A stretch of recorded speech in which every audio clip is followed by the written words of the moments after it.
Hello बच्चों, आइए। Colligative property का एक टर्म है want Hoff factor. Want Hoff factor के बारे में इसके पिछले वीडियो में आपने देख लिया होगा। आगे अब आइए कि वांट ऑफ फैक्टर को जो आई इक्वल टू होता है normal molar mass by divided by observed molar mass, इसके बारे में हम लोग पढ़ चुके हैं डिटेल्स में। अब यहाँ पे बात हो रही है कि ये जो कॉलिगेटिव प्रॉपर्टी है इसके टर्म में वांट ऑफ फैक्टर को हम लोग कैसे रिप्रेजेंट कर सकते हैं। इसके लिए आपको देखिए कुछ पीछे का हम लोग स्कैन करते हैं। एक टर्म आया था, ये तो हम लोग को पता है कि जो कॉलिगेटिव प्रॉपर्टी है, colligative property number of mole पे डिपेंड्स है। Number of mole of solute, number of mole, और नंबर ऑफ मोल जो होता है n, इसका फॉर्मूला होता है given mass by molar mass. अगर दोनों का कोई दो हम लोग ले लेते हैं सब्सटेंस और दोनों का अगर molar mass given mass same है, दोनों का गिवन मास सेम है, जैसे अगर n equal to n1 equal to W1 by m या W बाई m1 और n2 equal to W by m2, देखिए गिवन मास सेम है तो मोलर मास जिसका ज्यादा होगा उसका नंबर ऑफ मोल कम होगा, क्योंकि मोलर मास नीचे है। अगर m1 छोटा होगा तो n1 बड़ा होगा और m2 अगर छोटा होगा तो n2 बड़ा होगा। इसका मतलब हो गया, देखिए अब हम इसको हटाते हैं, इसका मतलब हो गया कि कॉलिगेटिव प्रॉपर्टी जो है, कॉलिगेटिव प्रॉपर्टी ये प्रोपोर्शनल है 1 by molar mass, 1 by molar mass. और अगर हम लोग बात करते हैं मोलर मास को इधर लेके चले जाएं तो हम लोग बात कर सकते हैं कि भाई मोलर मास जो होगा ये प्रोपोर्शनल हो जाएगा 1 बाई कॉलिगेटिव प्रॉपर्टी। क्लियर है? Molar mass colligative property. अब यहां पे बात आ रही है कि अगर नॉर्मल मोलर मास है तो यहां नॉर्मल कॉलिगेटिव प्रॉपर्टी होगा, और अगर ऑब्जर्व्ड मोलर मास है तो ऑब्जर्व्ड कॉलिगेटिव प्रॉपर्टी होगा। क्लियर है? यानी कि नॉर्मल मोलर मास ये प्रोपोर्शनल होगा, इनवर्सली प्रोपोर्शनल हो जाएगा 1 बाई नॉर्मल कॉलिगेटिव प्रॉपर्टी, और ऑब्जर्व्ड मोलर मास ये इनवर्सली प्रोपोर्शनल हो जाएगा ऑब्जर्व्ड कॉलिगेटिव प्रॉपर्टी। तो यहां पे अगर हम वांट ऑफ फैक्टर लिखते हैं तो ये फॉर्मूला हम लोग का है normal molar mass by observed molar mass.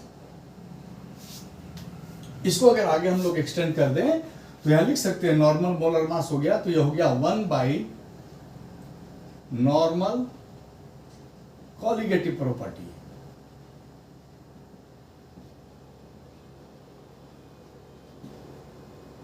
Divided by 1 by observed molar mass है तो 1 बाई ऑब्जर्व्ड कॉलिगेटिव प्रॉपर्टी। अब इसको अगर हम लोग सॉल्व कर दें तो ये आ जाएगा I equal to observed colligative property. देखिए क्लियर है? ये तो ऊपर चला जाएगा ना into okay, colligative property divided by normal colligative property. ये हमारा आया in terms of colligative property van't Hoff factor I. अब अगर आप इस फॉर्मूले का यूज कीजिएगा तो यहां पर हम लोग को एक फॉर्मूला मिल जाएगा ना कि देखिए observed colligative property equal to होगा I into normal colligative property. यहां तक हो गया, अब ये तो हमारा हो गया। अब अगर हम लोग इसको आगे समझे, कुछ और एक्सटेंशन दें तो हमारे पास आ सकता है ना, देखिए कि observed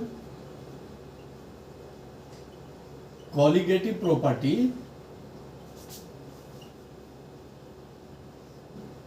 equal to I into normal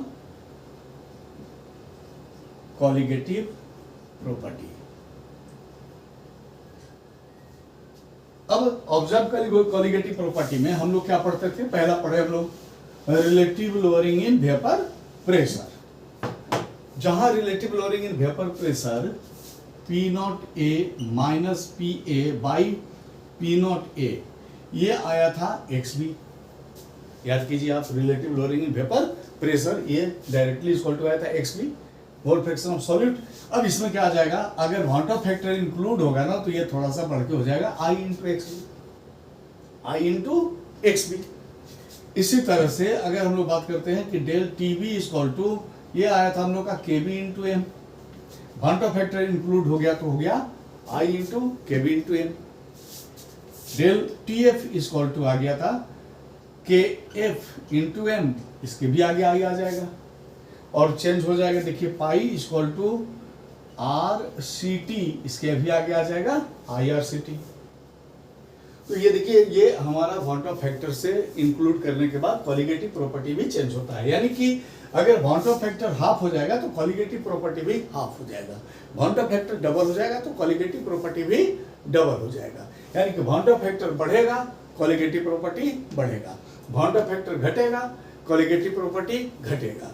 दूसरे शब्दों में आप बोलिए, अगर water factor I equal to 1 होगा तो कॉलिगेटिव प्रॉपर्टी जो है ना सेम रहेगा, चाहे ऑब्जर्व हो या नॉर्मल। लेकिन जैसे ही वाटर फैक्टर जो है, अगर ये आई ग्रेटर देन 1 हो गया,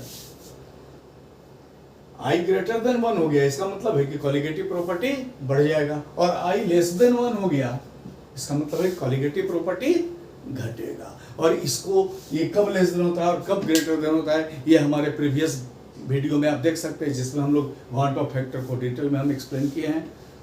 तो अगर आप देखिए, अगर आपको ये समझ में आता है तो चैनल को लाइक कीजिए, सब्सक्राइब कीजिए, सपोर्ट कीजिए। Thank you.